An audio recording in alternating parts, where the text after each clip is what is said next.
Hey guys, we'll be going live in about 3 to 5 minutes. Here soon.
Hello, everybody. Sorry for the weird music in the beginning. My computer kept pausing it. Welcome to the week ahead news show with me and Tommy. It is Monday, May 26th, Memorial Day. This is our episode 12.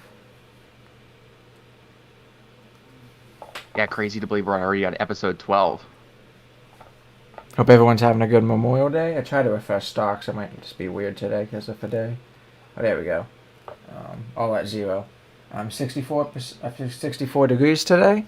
If you're enjoying the show, make sure to drop a like, sub, and share. Sorry we started a little bit late today, being Memorial Day. Starting a little bit late.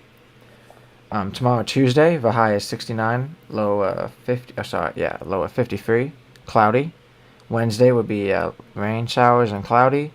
High is 64, low is 55. Thursday will be once again a little bit more clouds and rain, but still a little rainy. 66, low of 54. Friday through Sunday will be sunny, a little bit of cloud cover. High is 69 on Friday, low of 56. High is 66 on Saturday, low of 52. Sunday, 69, 55. So, if we get no rain this weekend, that'll be really nice. Actually have some dry weekends. How was the stocks last week, Tommy? Stocks are down, man. So, just like an overview of last week's stocks. So Dow total was down 939 points, 2.21% down. NASDAQ down 200.21 points, minus 1.06%. S&P 500 down 100.6 points and 1.7%. So things are going down again with those the threats of the tariffs and sort of the ongoing negotiations and stuff like that. The market has not been responding too kindly.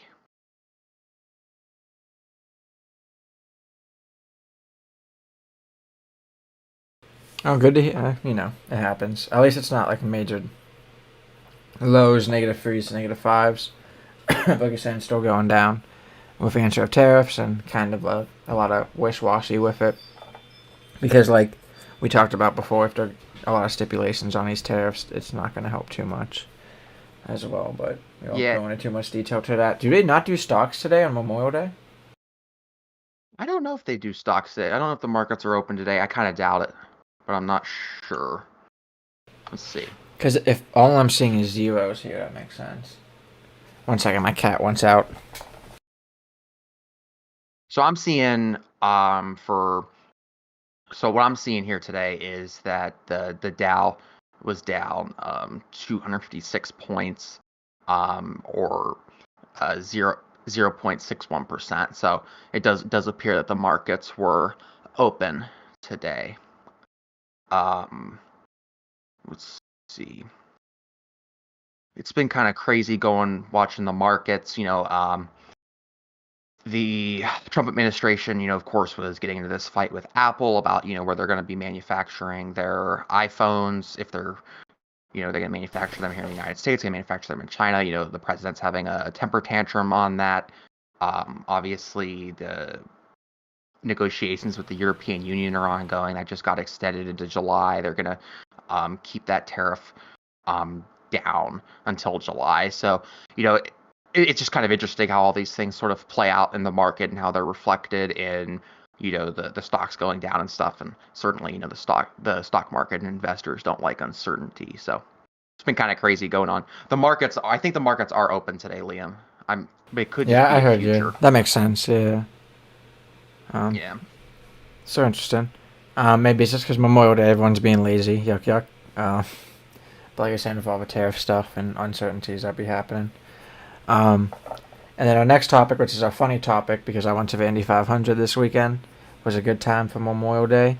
On Friday, they had the Weenie 500, where Oscar Mayer sponsored an event where they had, and I didn't know they had multiple Oscar Mayer wieners. I think they had 8 of them. Excuse me. They raced a lap around the Indy 500 for 2.5 miles. People were saying that they have to wait till they pass tech inspections. They don't know if it's a legal wiener. One might be longer than the other. I was saying that too. If you could bet on this, right? How do we know that all the cars are the same? That's not fair. These wieners might be newer, have newer tires. You don't know.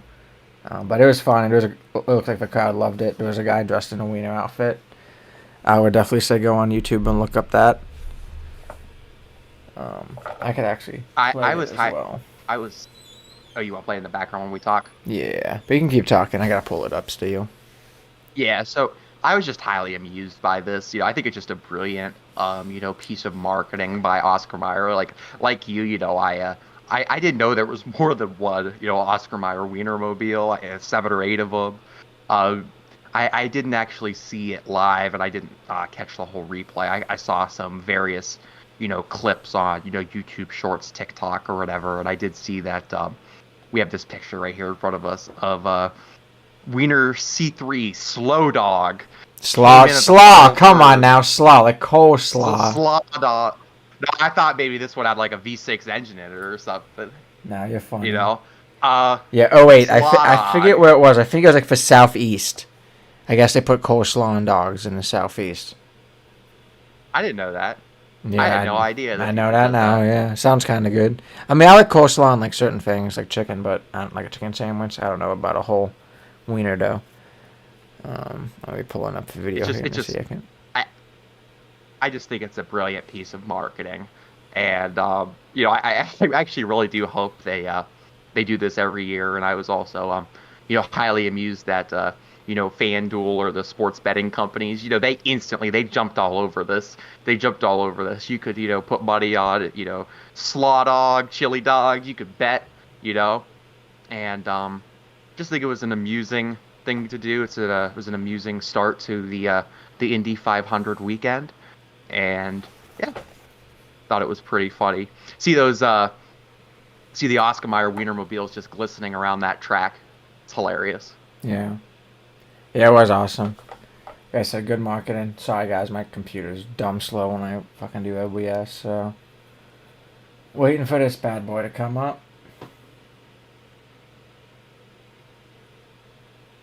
Looks like I crashed the whole thing. Come on. I'll just keep talking while you're working through this. Yeah. So, the video, I did watch a little bit of it. They have this old lady at the beginning. I have no idea who she is, but she's like, "Wheaties, start your engines." People will see it here in a minute. All right. It's like the first thing in the new YouTube video. Video, okay. Let's see. See, now I gotta click that at the beginning. I was gonna play the. Yeah, play like the first 20 seconds. Yeah, her. And I saw she was at the end too, so that's good to hear. Start your engines! That was probably loud, but I love this.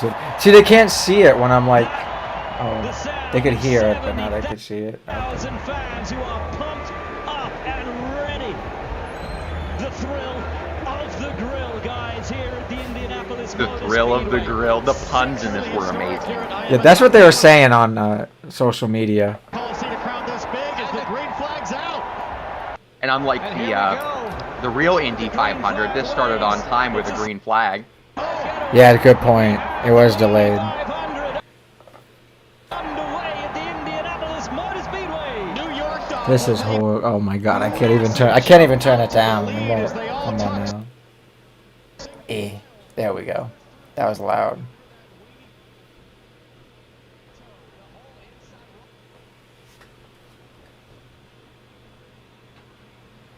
Then I want to show the end real quick. If it loads, there we go. Perfect. There we Beautiful. go. And they had a British man Slot on. commentating this. Yeah, Will Buxton was there. Who's the F1 commentator? Yeah, my computer's dying. Probably gonna explode here in a second. And Discord doesn't make it easy. Like that would be nice. Come on now, go and get. All right, we're good. So that was cool to see. Was happy we could show I will that say for this you. too. Yeah, and I will say this. It's very funny to see the Oscar Mayer logo right next to a Tag Heuer logo. Like where did you? America, Whoever man. thought that would ever happen? Oh yeah, that was awesome. No, that's just how sports are. I love it. especially racing in America. So that was great to see. They probably sold a lot of wieners doing that. Like I said, like Will Buxton he's an F1 commentator. You've watched him a couple times when you've watched races. He was there over the weekend. He was commentating that and F1 over the weekend. And Indy, he was with Danica Patrick on the Fox broadcast. So that was real cool to see. It was a good race. A lot of people did not finish. I think only 12 cars finished at the end after disqualifying 3 of them, kind of pushing them back to the end of the field. So good time. My first time going. Can't wait to go again. So our first national news topic, Tommy will be starting off. Okay.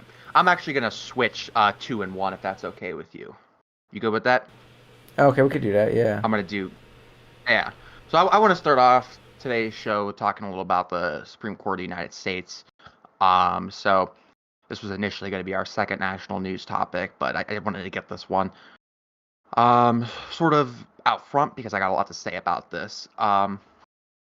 So Supreme Court blocks creation of religious charter school in Oklahoma. This is from NPR News. This happened last Thursday.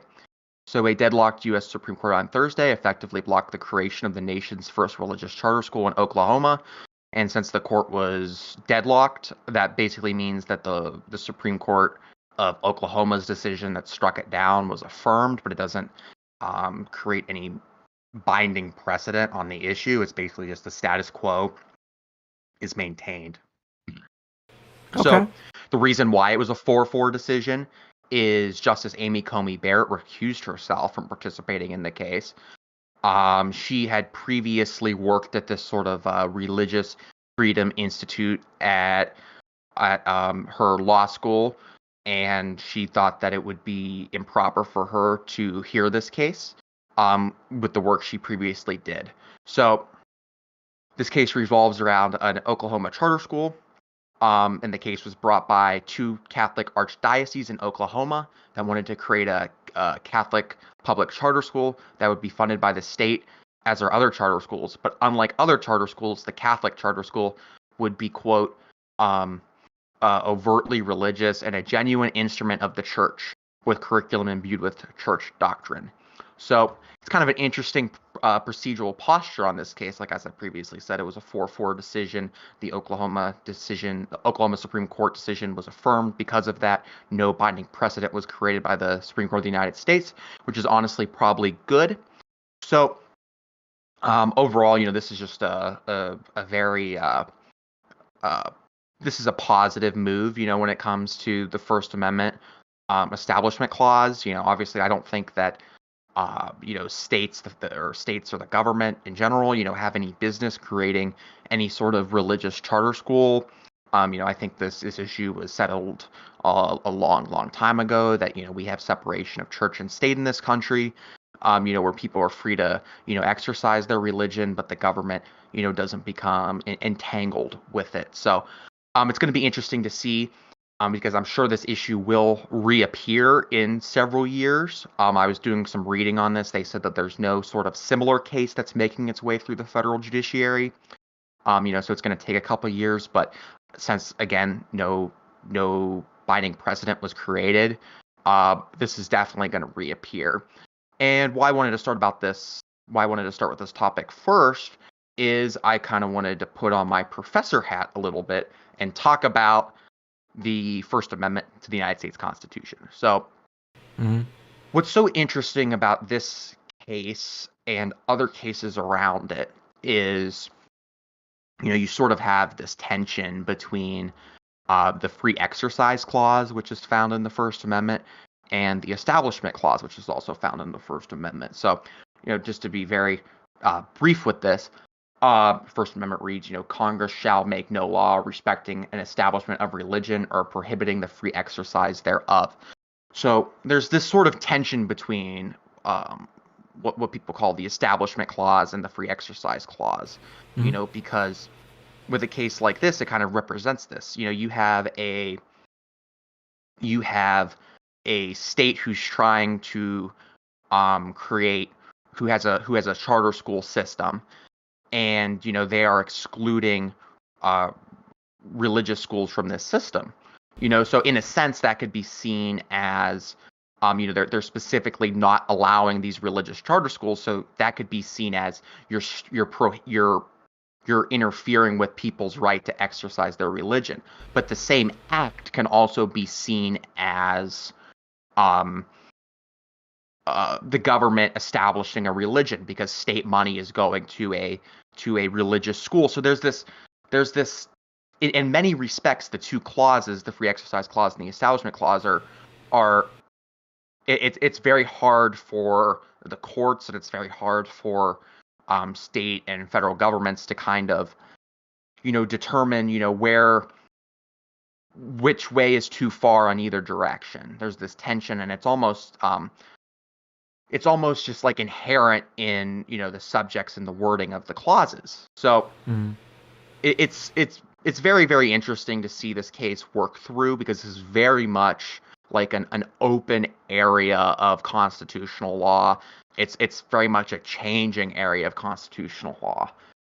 Back in 1971, there was a case called Lemon versus Kurtzman that tried to kind of balance these conflicts between the free exercise clause and the establishment clause. However, that case is no longer good law, and actually there's not really a agreed upon analytical framework on how courts view these types of cases. Me personally, again, I'm not an attorney. I'm completely allowed to talk about constitutional law as much as I please. But from my perspective,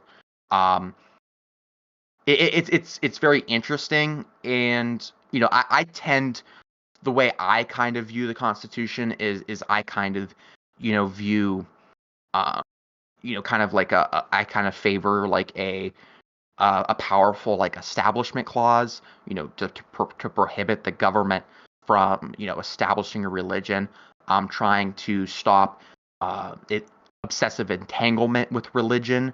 That's sort of things that I would like to see in kind of like a new constitutional doctrine around this issue. But of course, there exists the free exercise clause that needs to be respected. People need to be able to freely exercise their religion. So it's going to be a very, very, very interesting area to watch in the law as these sorts of cases work their way through the federal judiciary, because it's very much uncertain. From a pundit perspective, Amy Coney Barrett, Justice Barrett, who did recuse herself in this case, it's overwhelmingly likely that she would have sided with the state of Oklahoma and would have overruled the Oklahoma Supreme Court and would have allowed this this religious charter school to go forward. So how it's probably going to end up is, we're going to end up with a dominant free exercise clause and a submissive establishment clause, which would not be my preference. I would really want a very well-reasoned opinion kind of balancing these two issues, which I doubt we will get from the current court given the makeup and their seeming preference for the free exercise clause over the establishment clause. But just kind of wanted to give everyone sort of like a very high-level overview, a 1,000-foot view of this sort of area of constitutional law, because it's relevant right now in this news story, but also it's going to be reappearing. Thank you for that, Tommy. And it's good to hear that, like, just because she recused herself, which was the right thing to do, it didn't. They blocked it, so that's good. And like what you're saying, I kind of agree with it as well. So, yeah, it's crazy. I actually learned in law school about Lemon v. Kurtzman, and Lemon v. Kurtzman was overruled in 2022. So I learned about it just for it to be overturned. So that was a day of constitutional law that I will never get back. And yeah, so but it's very interesting. And I am a hardcore constitutional law nerd, so I had to take this opportunity to indulge myself. Yeah, the University of Akron should give you $200 back for that one day of class. That was useless. Send them an invoice. I will. They very recently sent me a magazine with a letter for a donation, alumni donation. Mm-hmm. I should send them back with a bill for $200. That's. I don't know if you saw a weird Akron U shout out. Kai Cenat was over there this weekend streaming and recording a bunch of stuff for his he's a streamer, and he basically rented out Akron U for the whole weekend to record like a show where streamers are at like a college. There's a bunch of That's funny. I know we're going off topic, but I'm glad you mentioned that because I actually received like some text messages and some emails from my old Accurate emails saying like, like certain parts of university are going to be closed and stuff like that. Like I still get those. So yeah, people that's amusing. people I are finally mad. know why. So they closed off part of campus to people that live there. like Rob's was closed. They recorded at Rob's. He recorded in a lot of places around campus. He was outside of Schrenk a lot, inside Schrenk. You have to watch the videos. You've probably been in a lot of those rooms, so that was real funny. So that's good for Akron. There were a lot of fans outside hanging out, so that's kind of cool. Get some economy going in that area. Maybe more people going to that college. It's a nice college, so they're always upgrading it and stuff. But back to main topic too. Like Tommy was saying, Thomas Jefferson did kind of establish a good separation of church and state, and what he believed was a good separation of church and state. And that's something personally I believe as well, because it not only allows Catholic, main Christianity to be taught in America, other religions are allowed to be taught and spread throughout America. So it's one of our, like me and Tommy was saying before, kind of our First Amendments we do for freedom of religion, so anyone could be any religion they want, even though we haven't really sided by that most of our government. It's pretty easy to do the right thing now. So, and then I see our first national topic was about the House passing Trump's sweeping tax cut bill and sends it to the Senate, which Tommy will be covering as well. Yeah, so I'm covering both national news topics. Say Liam's going to do the two locals. So now that we got my TED Talk out of the way, thank you for attending my TED Talk, by the way. I appreciate it. It was sponsored by Pepsi. Just kidding. So House passes Trump's sweeping tax cut bill and sends it to the Senate. So this is just I wanted to start off with something that I could get excited about talking.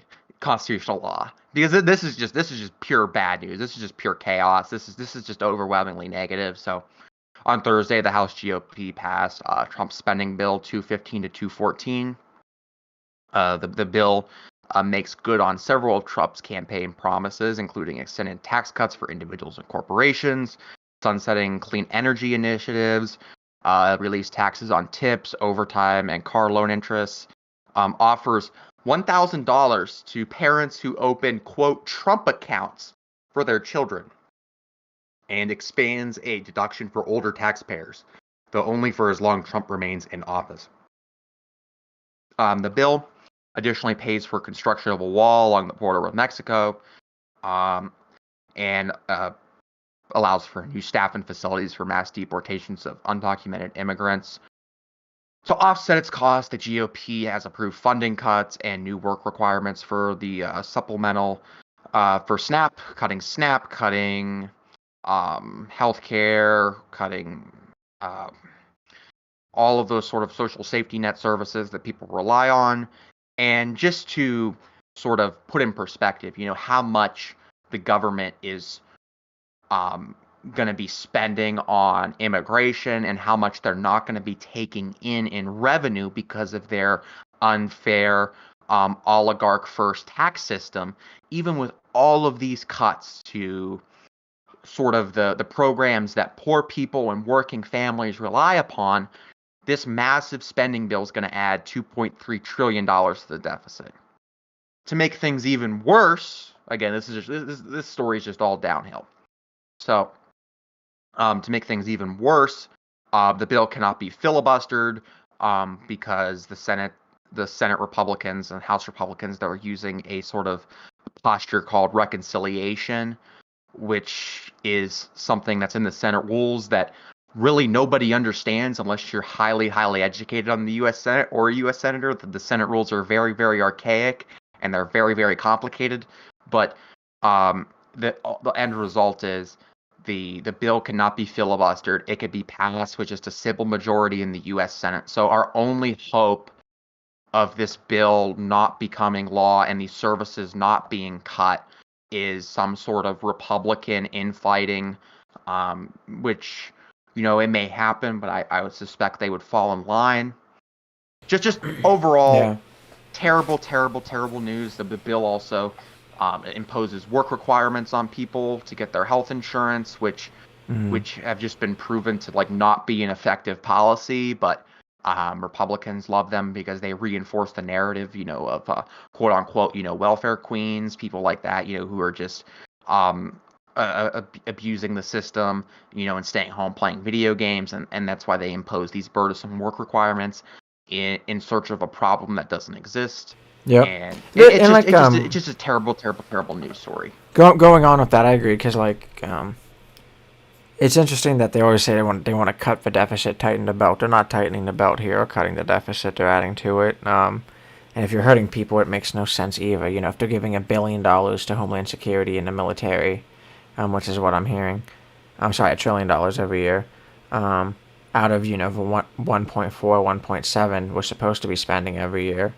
That's crazy. And the whole reason why, for the last 2 weeks, me and Tommy were saying they're gonna cut Medicaid.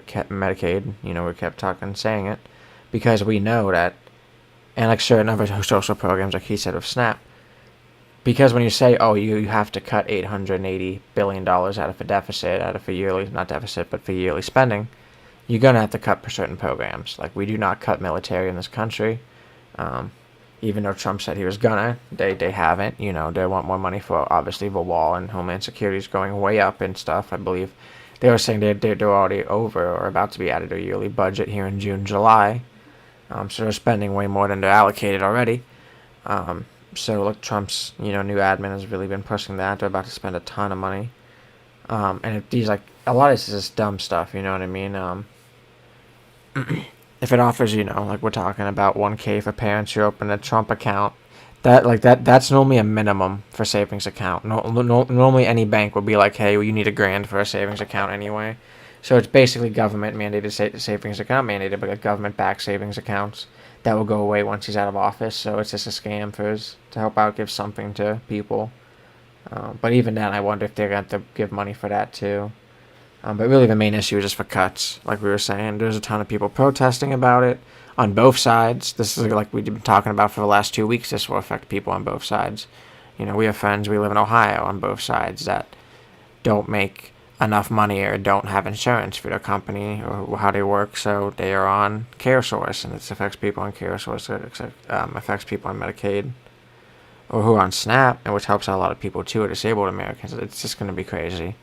One part about being American is that we have all this money, we have to help out the people who can't help themselves. Sometimes it's not their fault either, it's just life, I always say sometimes people get screwed over by their companies, and their companies don't give them a bailout.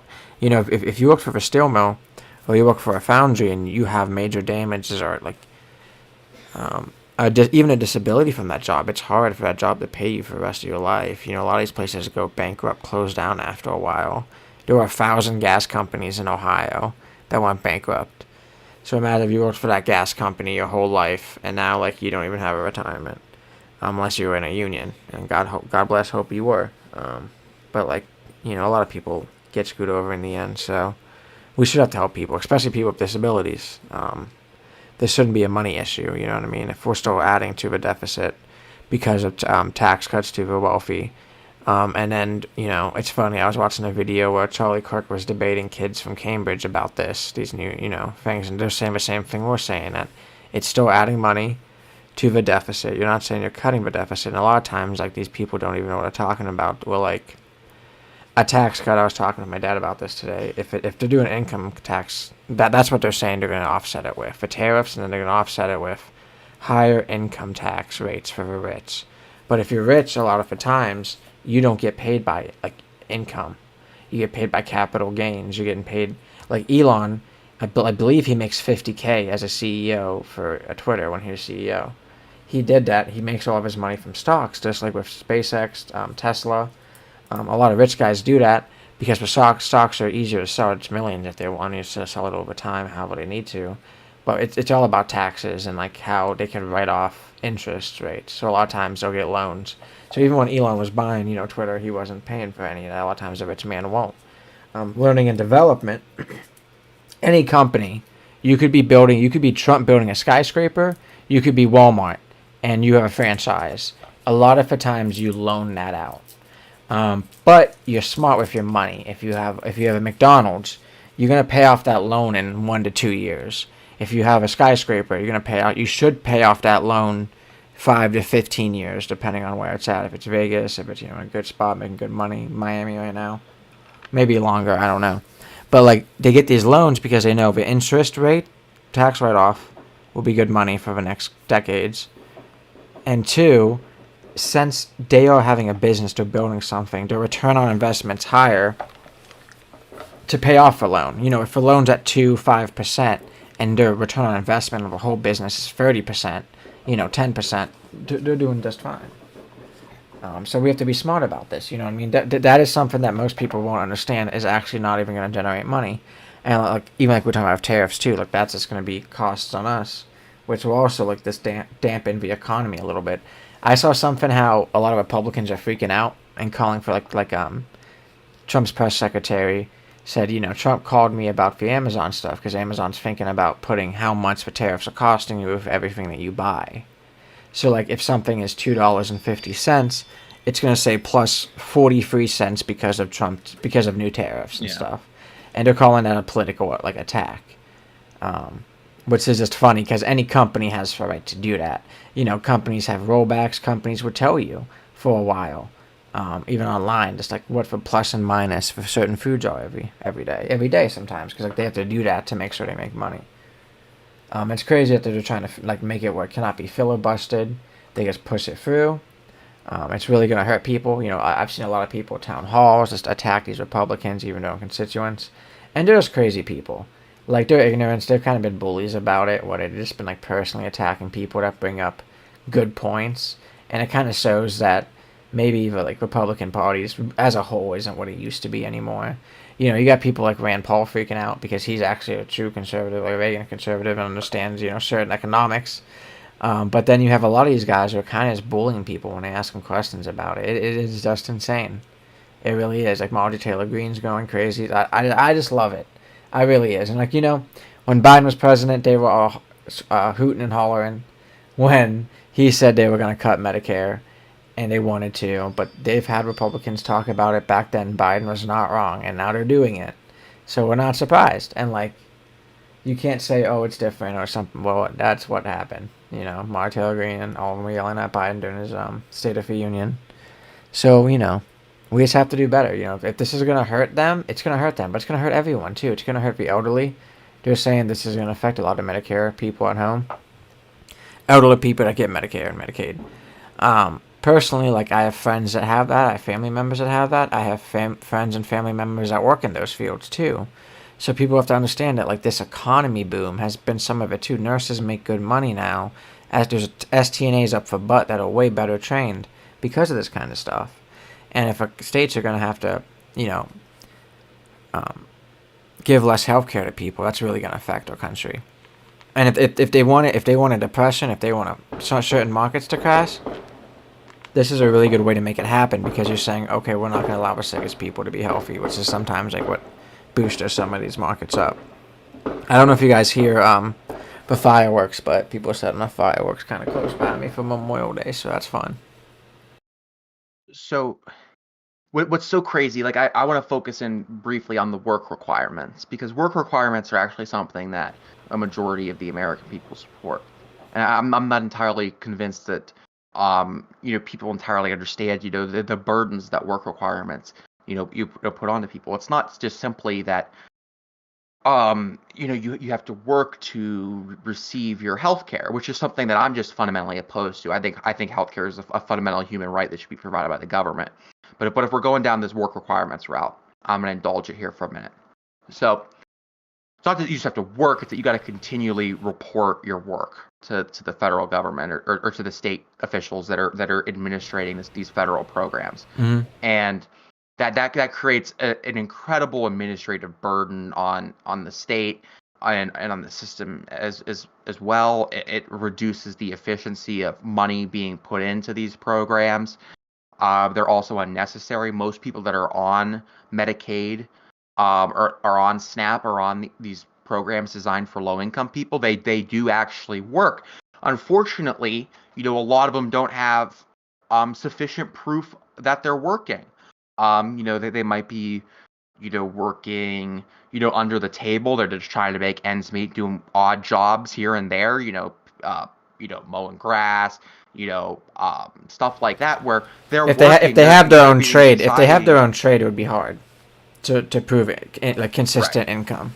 They're a plumber, carpenter as Right. well. Because Yeah. those people, there are So people that will like that probably on disability right now, and like what you're saying, like a work requirement is crazy, Tommy. Because like some people, like they're like you're saying, like they're not like what Republicans think. They're not tricking the system.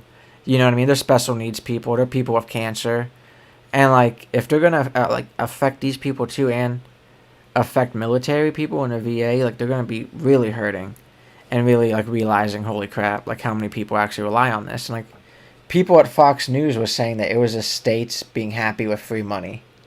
But healthcare isn't free money. Like, it really isn't. I'm sorry. Like, if someone getting cancer, someone, getting help and actually getting some money every month, this disability money's nothing. Sometimes $1,600, $2,400 a month. It's crazy. Like, so people have to realize it's nothing. It's not a good life either, but it's what we give them. So making them work on top of it too, if they can, it's just crazy to me. It's enough to just survive barely on a very good day. You know what Yeah. I mean? Like it's really it's an insignificant amount of money to the individual. But I just I'm a big believer in that you should judge a society based on how we treat our least fortunate, how we treat people that have severe mental illness, how we treat Yeah. people that are addicted to substances like heroin and fentanyl and stuff like that. How we treat people that have a physical disability, people that are so burdened by their life that it becomes the obligation of others in the state to take care of them. And I think you can see a lot about our nation and our society based upon how we treat them, because it's just a pure it's an act of humanity. It's a humanitarian act, and it's a recognition of each person's fundamental right to um, live a good life and be happy. And sometimes some people, due to factors outside of their control, they're unable to go do a 9 to 5 job.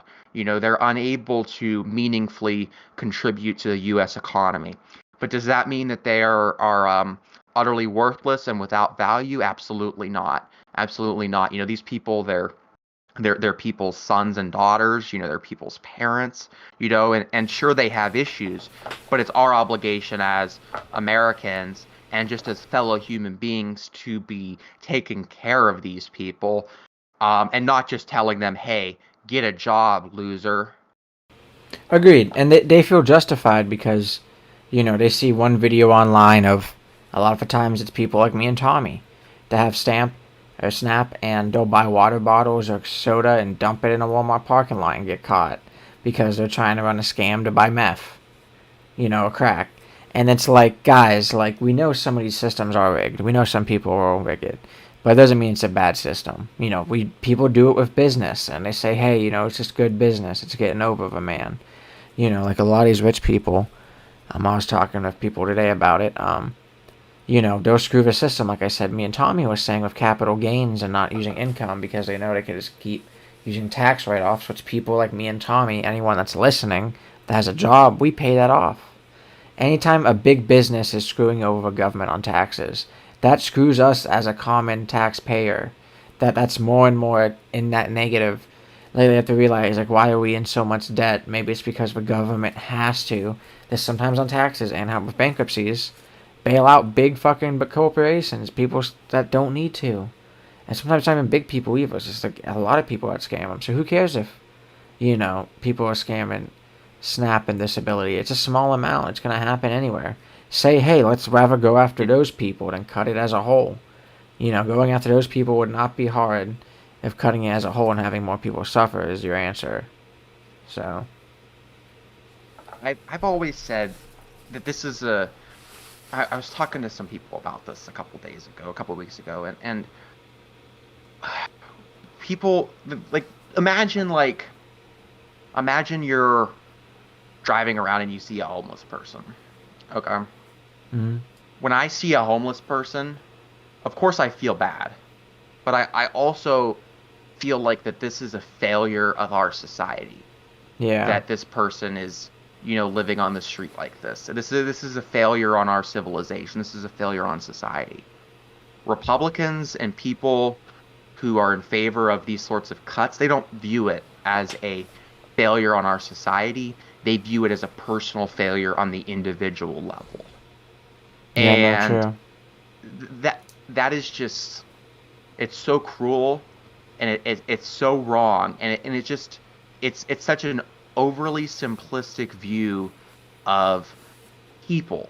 People are highly complex with different motivating factors, with pros and cons, good things about them, bad things about them, health issues, things they're good at. They're like, it's just, it's way too, it's very, very, very, it's very much an oversimplification to view things from the lens of everything is just purely down to personal responsibility. Yeah. There are things that affect people's lives that are outside of their control, and we need to recognize that. Yep. Like Johnny Cash or Everclear, a lot of people say in the past, like, you can't say anything until you walk a mile in their shoes. You can't judge someone. You can't look down on someone. You know what I mean? Everyone has their own personal things in life. Look like me and Tommy know a lot of these homeless people are veterans that just haven't gotten enough help, or people that have had like a ton of debt for medical or this other stuff, addictions, and like as communities we have to help these people.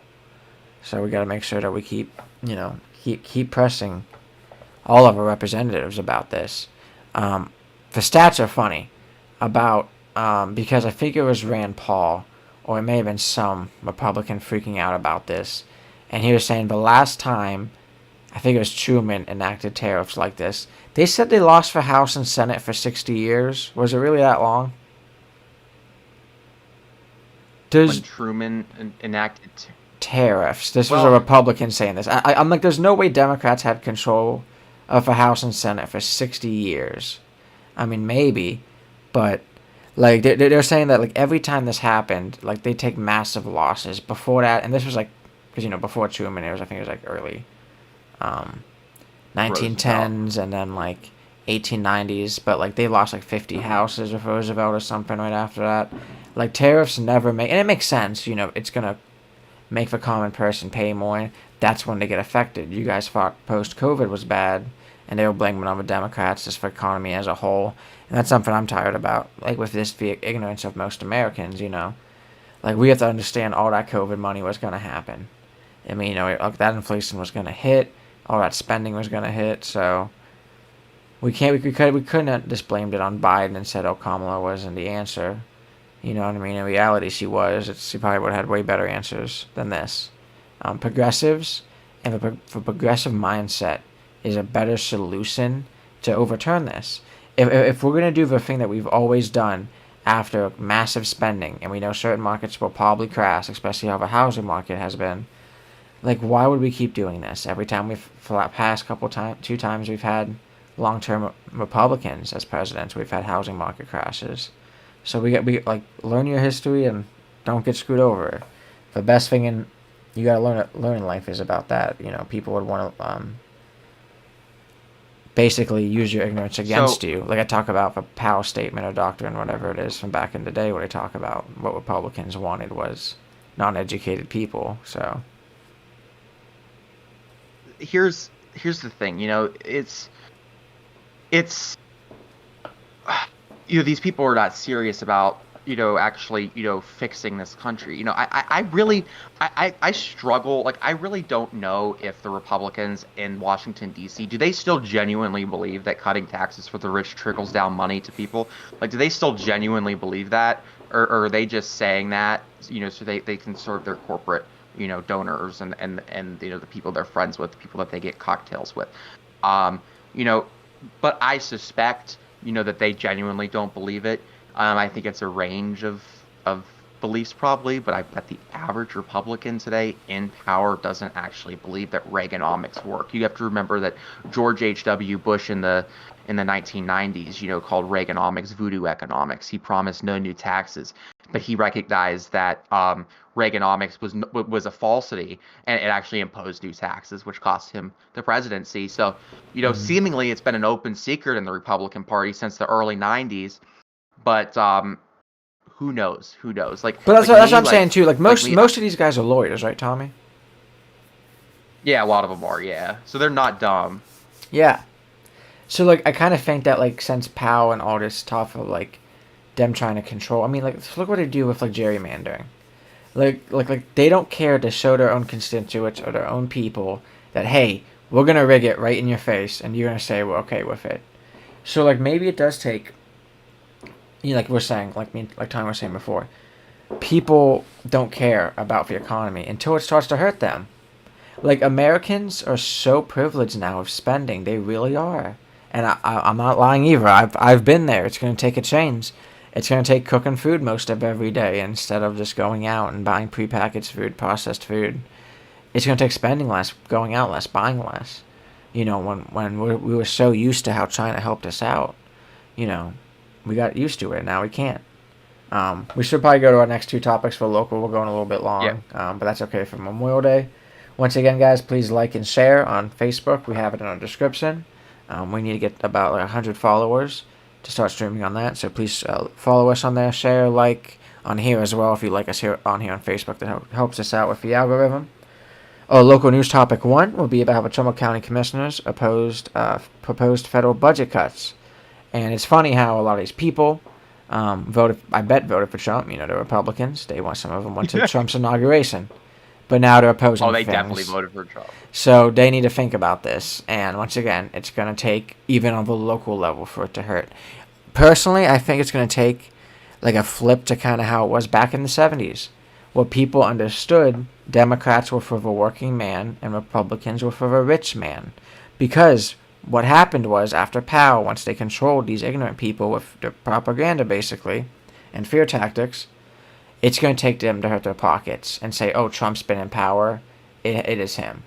It's going to take a slap in the face. And then they're going to say, oh, yeah, they're going to go back to the, screw Republicans. There used to be a time rednecks hated Republicans. Johnny Cash, that's one of them. So I think it's going to take that, and it'll probably eventually happen again. But we need it. We need it. Kind of like this is going to help even on the local level. Trumbull County Planning Commissioner Director is drafting a letter to oppose the federal cuts that affect Trumbull, which is a major deal. But Planning Commissioner, and like all the planning stuff is how they do a lot of zoning, a lot of building in Trumbull County. Commissioners Rick Hernandez and Tony Bernard each noted that they were signed the letter. Commissioner Denny Malloy, how do you say it? Malloy, thank you. Not like for duck, my bad, Malloy. There's no R there. Was not at last week's meeting because he was at the White House meeting. That is true. But he was at the White House, so I wonder if he said anything. Possible cuts include the Community Development Block Grant and Home Program, which are used to pay to install or repair sanitary sewers, water lines, storm drainage infrastructure, and many other important community-driven projects. Kind of like talking about last week with all that dam stuff. Like this stuff could help out people in Warren Township that had an illegal or a storm system that tied into the river. That counts for, sanitary sewer improvements or storm drainage. A lot of this stuff, like we talk about and we're about to say, just in the last 18 months, Trumbull County has either expended or applied for and received grants equaling to $4.7 million, directly benefiting tens of thousands. But Trumbull County sanitary engineer Greg Newborough told commissioners he is concerned about the possible reduction or elimination of funds provided by the Ohio Environmental Protection Agency's Water Pollution Control Program. That's the Ohio EPA. There's some long names. And the Ohio EPA's Principal Forgiveness Program.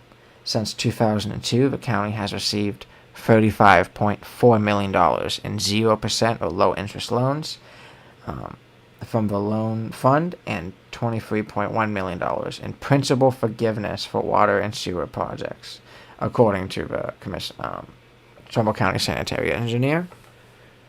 Which, kind of like talking about before, this is just This is crazy. I mean, people have to realize if we do want to get lead service lines out of people's houses, like me and Tommy were talking about for the last couple weeks, no water main line is lead anymore. VSU is for service lines that people's houses have because America is cheap and we never enacted laws like we have now. If you have a sanitary system that's septic, it must be inspected when you sell your house. That's a county law.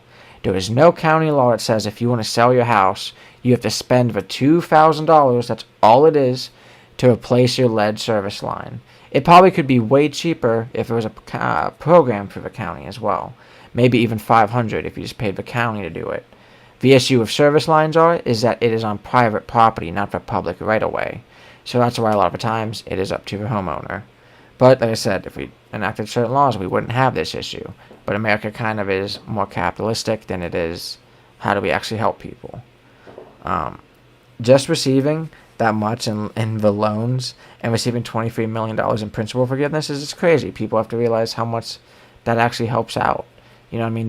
That's over 10 major projects. And like that could be from water towers to transmission lines to improving like just a whole street.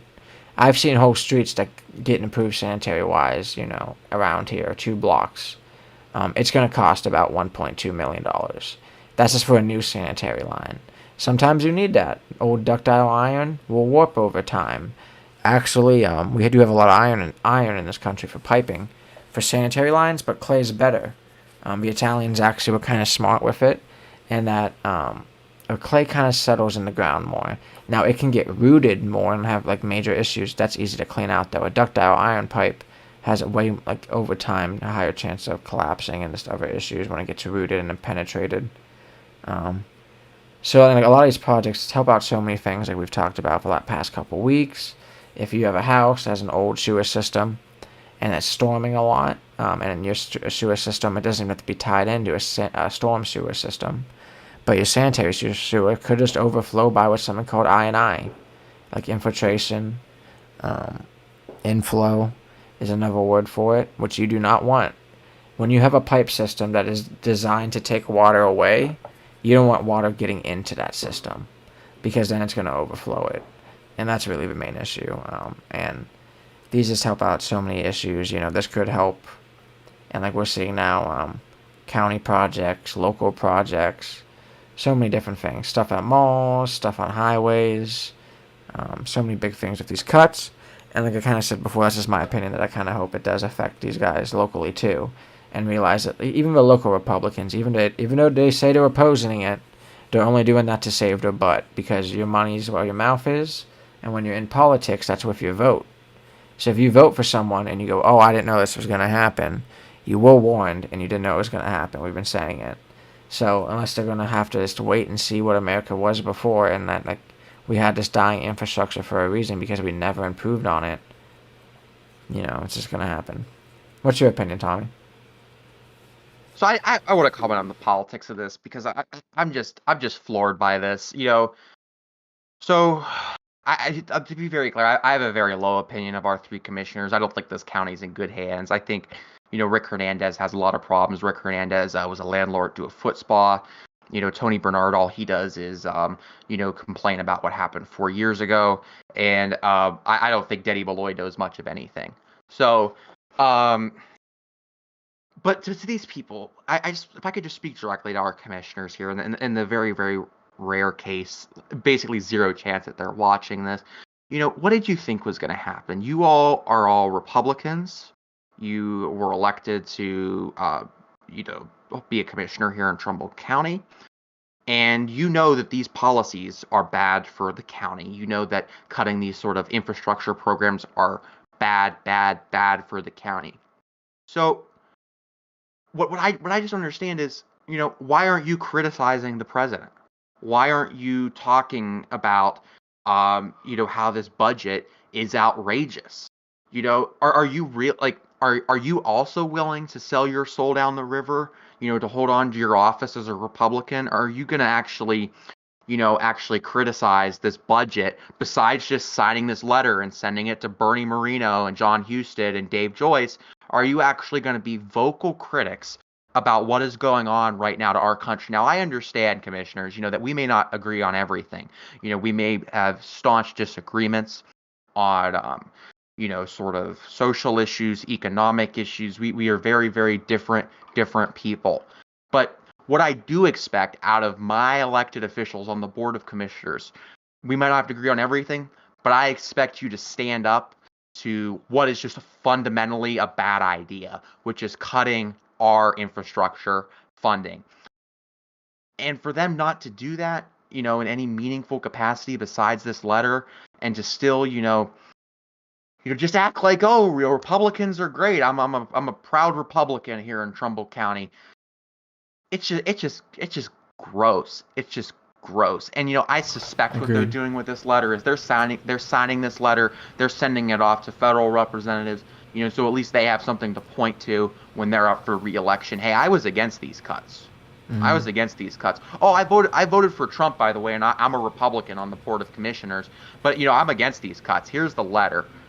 I expect these commissioners to take meaningful steps and express meaningful opposition to these sorts of cuts that are going to make the lives of people here in Trumbull County worse. Second thing I want to say to our commissioners are, what did you think was going to happen? I'm gonna be a smartass right now. Like I want to invite all three Board of Commissioners on this show, and we could take an IQ test live. Okay, we could take an IQ test live. That'd be fun. What did you think was what did you think was going to happen? You elected a guy, you supported a guy for president, who has never paid his workers. There's story after story after story of him screwing over people on Trump Tower. His first term, what did he do? He passed the Trump tax cuts, that only gave tax cuts to the rich at the expense of the deficit, at the expense of everything else, expense of everybody else. Yeah. He did not do what Infrastructure Week. Let's talk about Infrastructure Week. Trump said he's going to do Infrastructure Week his first term. Never happened. Joe Biden did Infrastructure Week. So you elected a guy who also, supported this Project 2025 agenda that is being implemented in our face right now. And now you're acting all surprised that these cuts are going to hurt the county that you work for? Come on, man. Give me a break. I think our commissioners, they're trying to have their cake and eat it too. What they're trying to do is they're trying to say, I'm a Republican, keep electing me. But hey, if shit does hit the fan, here's my letter. Come on. It's disingenuous. At the worst, it's disingenuous. At the very best, it's just ineptitude by our Board of Commissioners who do not understand, actually what the candidate they supported for president actually believes. Give me a break. Agreed. It's just crazy, Tommy. You know what I mean? We should do that. They probably wouldn't want to do that. We could ask them some other questions. They probably wouldn't They're not. But, yeah. If your competence is crazy, they don't care. A lot of these Republicans we know now, do get paid off. People on the left get paid off. We just know if you look at the leaderboards and, their net worth in Congress, Mitch McConnell's number one. There's a reason for that. That's all I'm going to say about that. He's been in it for the longest, too.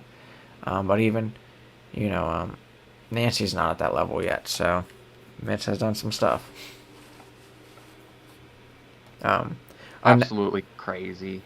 Our next topic, our last topic of the night, is our last local news topic, too, which is about how the new NTSB documents point to questionable gas company records over the Reality Tower downtown Youngstown gas explosion. The National Transportation Safety Board has not completed the investigation of the cause of the deadly May 20th, 2024 explosion into Reality Tower. But it released documents Wednesday suggesting that the gas company attempts to shut off the gas that caused the explosion fell short. NTSB takes about 1 to 2 years for a lot of these investigations. NTSB is a group that has done a lot of things between planes colliding, and it's funny, people on the right feel we should cut certain programs. We do need programs like the NTSB and a lot of these government programs that actually just know stuff.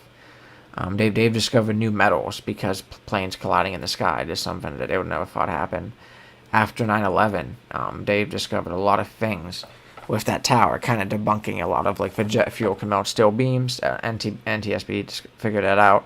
A lot of the stuff that was created at 9/11 for Ground Zero site. They were able to figure out and learn future aspects of that, ways to improve structural design, and just a bunch of other stuff. They were at Champaign Towers in Florida. Anytime a bridge collapses, just train derailment, stuff like that, they're always there. Workers who cut into the line thought that the line no longer carried pressurized natural gas, but according to the report, right when he cut into it, he got high pressure gas right in his face, which is natural gas.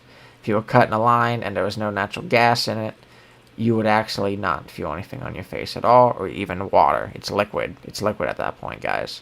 Spraying in his face. He's very lucky he didn't die. But he got out of there, and at 2:44 p.m., the explosion killed Carly Drake, a J.P. Morgan Chase employee who was at work in the basement at the time of the explosion. It injured others and led to the building being demolished because of structural instability. One section stated that the 1-inch diameter inactive service line that caused the explosion was manually cut and abandoned on September 11th, 2015, but that record was inaccurate. According to the Tribune today, a lot of that is just how it was uploaded into the service. There's an electronic service program online they upload all this to. It was manually uploaded, kind of like as a ticket, but nothing physical was uploaded after that. It just said that they cut off a curb stop box, which would be basically up to a curb. There would be a meter at the curb, and you turn it off there instead of having a regular gas meter at your house. That's how it's done in the city sometimes, or sometimes they'll just have a meter right in the road or right in the sidewalk. It's kind of more convenient to have at the curb. Problem is, for people who did the work, who Dominion contracted, could have either lied and never did the work, or they could have actually just turned the box, not turned it right. They could have turned the wrong box. They could have turned it and it was broken. You know, if they did no tests after that for proper procedure, you would never know if they cut corners. The service line that was caused the explosion was not properly identified and marked. Other improperly marked and identified lines were identified. There were a lot of issues, kind of like in this area of Youngstown being old, a lot of old areas. Kind of like what I said before. It was physically abandoned on plans before, so kind of like what I'm used to being a civil engineer. If you see us for word abandoned, that means it's not active. Now, like stated before though, that's only because someone made a ticket online and said, okay, these plans are now inactive. So on the OOPS one-call system, Dominion Energy updated their plans because they thought the contractor, whoever they contracted, did the work. Then they uploaded those plans saying they were inactive, and it actually was. The problem was, before you must do any work, and my company, because we're really old, our general notes say this, we're not getting sued, you must test all lines, even if they're inactive. A good general note would say that. But like Dominion, even though they're a major company, they might not have that. They might not have that proper procedure. But if you're working on a site or any like good company, I've seen it at my last company too, you're going to have a general note, which is on your plan sheets, that will say, make sure you test any gas line on site. That's for one thing you do not want to hit, you do not want to mess with. Any contractor knows that. That's for one thing they want to worry about. You know, a lot of times they don't even trust designers with that. They'll do their own one-call ticket, and they're allowed to, and get their own plans and say, do they match for design? If they don't, what's going on? I've seen certain designs use year-old survey. So if you're using really old survey and you never redo your one-call ticket and say, hey, did they put in a new gas line? Was it reactivated by a prior owner and never like brought up? There's a lot of stuff that can go wrong, but it should always be checked by the person doing the work as well. So that'll be interesting if they have to go into major litigation to see like what Dominion's proper procedure is. Because it should be Dominion's fault to check that too, because if they're putting it out in plans that it's abandoned, it's kind of their word. I hope they get sued into the ground. I mean, they should. If you're not checking stuff, that kind of shows a lot too. Because if you're paying a contractor to do the work, you should at least check if they're doing the work. Which means it's easy. Anyone could do it. Go on the OOPS system, see if the plans were updated, and see if they actually turned in the proper, hard copy of them doing the work. if they never turn in these hard copies like this page is saying, like the Tribune's saying, that kind of shows. So, Liam, as an engineer, could you think of any worse mistake an engineer could make other than, like, a worse mistake than improperly marking an active gas line? Like, does it get worse than that? Like that's pretty... Like, safety-wise, no. Like, water lines are a big deal because they're pricey. But, I mean, a gas line's pricey. They had a demo of a whole freaking building. If you cut into a water line, it's just going to make you have to get bypass pumps. It's probably like $10,000. It's going to cause the water to be shut off for a little bit, a boiler warning, but it's nothing like this. So what really struck me with this story is it's just the incompetence. Like, again, I'm not an engineer. I'm a politics and a law guy. Numbers scare me. Diagrams scare me. I'm in my lane and I'm very comfortable in it. But of course, I'm interested about what's going on in my local community. And what's just so crazy about this story, I was thinking, like, damn, man, if I was an engineer, I would be 100% sure before I hit this line is inactive, I would be 100% sure that line was actually inactive. Before I took a piece of yellow chalk and, put that mark on it to mark it inactive, I would be 100% sure. Because, like, I'm not an engineer. I don't know much about this. Mm-hmm. But I know that, like, natural gas leaks, you get natural gas leak, you flip your light switch, your house could explode. You know what I mean? Like, it's crazy. It's crazy. And just the fact that, this was able to occur, and this sort of incompetence by these people who were doing that, I hope they're held accountable, because it's truly crazy. And I said it was whole cut. NTSB report. It actually was hit by an excavator, but then that's probably why they didn't have, like, explode, because then there wasn't, like, major scrap, like they were, like, actually cutting the line. But it wasn't marked either. It was marked abandoned priorly, and they still hit it because it wasn't marked properly. And then apparently, the document also stated that after the reality explosion, the Public Utility Commissions of Ohio reviewed. Also, same commission that had the prior guy in Larry Householder's reign go to jail and hang himself in jail for corruption. Oh, is that the same? I didn't know that. Same group. So sometimes you got to be worried that first energy scandal led to 2 people killing themselves. So, I mean, we really got to think about this stuff, guys. I mean, come on now. I'm not saying they're bad, but priorly they were, especially with First Energy. But there were several groups of service in the system that may be listed as labeled inaccurately. They only noticed because they could back it up with that it was never hard copied upload that they did and went through the steps of properly cutting these lines. One group looks like they were shifted to an abandoned status through a infamous technology push to clear up some data, the new document states. So that, like, it was only done on data purposes and it actually was never done physically out in the field. Who said this? The new document stated, to get some sense of how broad the problem was in downtown Youngstown, they picked a group of services with abandonment dates in a similar range to the one involved to this site to be evacuated, and several of those were still found to be live. So they know that they're lying about this shit, or a lot of the times, maybe these contractors never did the work since discovery. The company has started a broader program to look at services all across Ohio and identify a few groups of services needed further investigation to see if they're truly abandoned. It lists several changes to Enbridge's gas company policy since the explosion. One relates to work orders for abandonment of a natural gas service line. One way a record regarding a service line can be changed from active to abandoned is a manual procedure. After this incident, Enbridge, Old Dominion, initiated a prioritized quality control initiative, confirmed that all service lines and their digital records have been manually changed from active to inactive or physically abandoned by the document. And it is also not clear what physically abandoned means. I do kind of know what that means. It means that it was physically... No. So it means that, like, it was physically done. I know.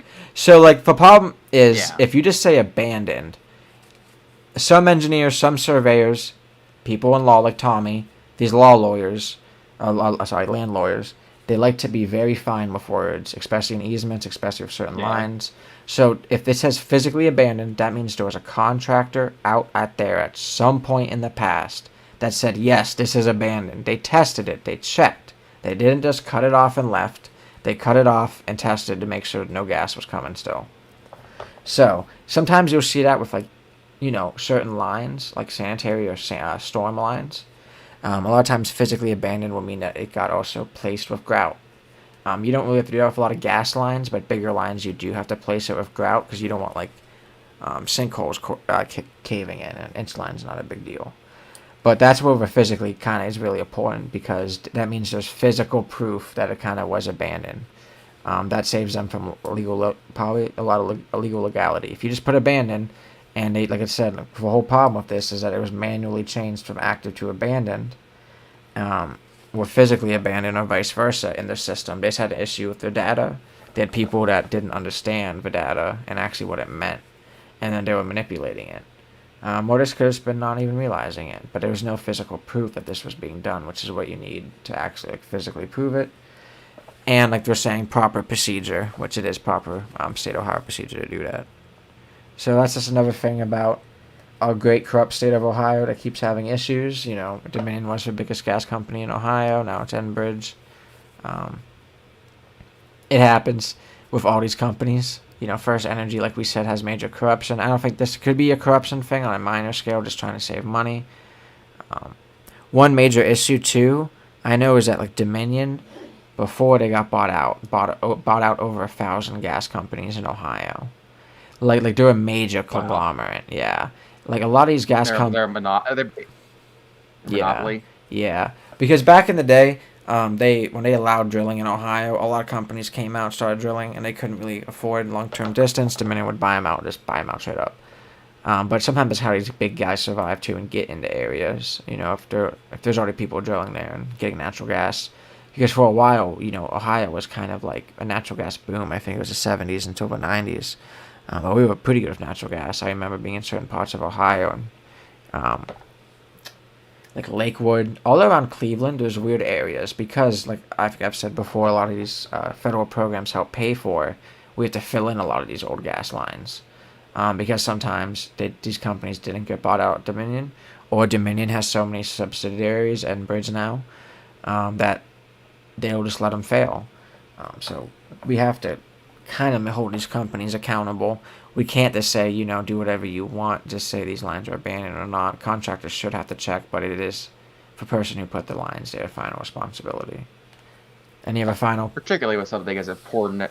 No, it's just crazy to me. It's a gas line of all things. Like the thing to be lazy on is not gas lines. You know what I mean? Like with gas lines, you need to be dot your I's, crossing your T's. It's great. It's just crazy to me.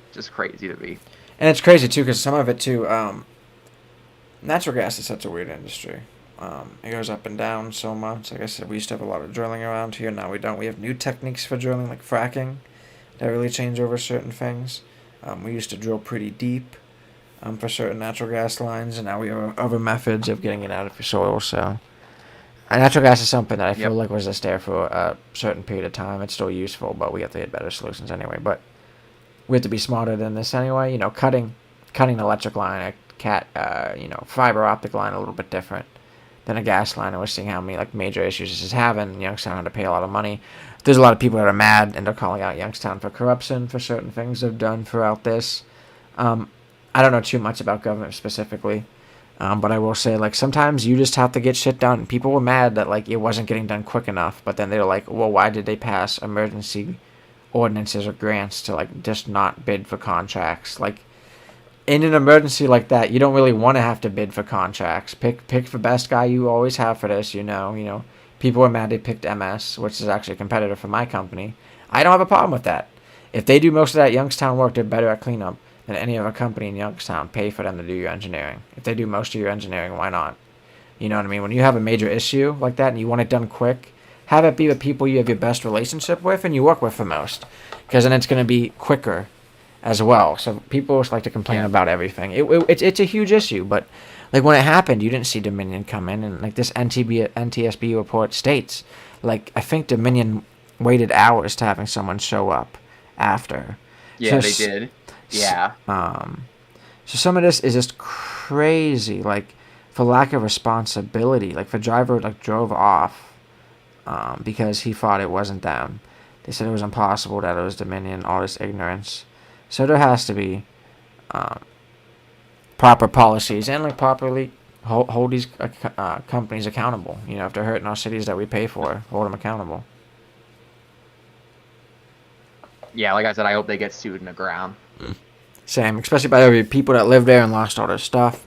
There should be a class action. There's like Norfolk Southern. There should be. Yeah. Yep, that was working at a It's Chase crazy. Bank. Because people don't understand a lot Yeah, of like the whole reason why that happened was, like since that line was underground and the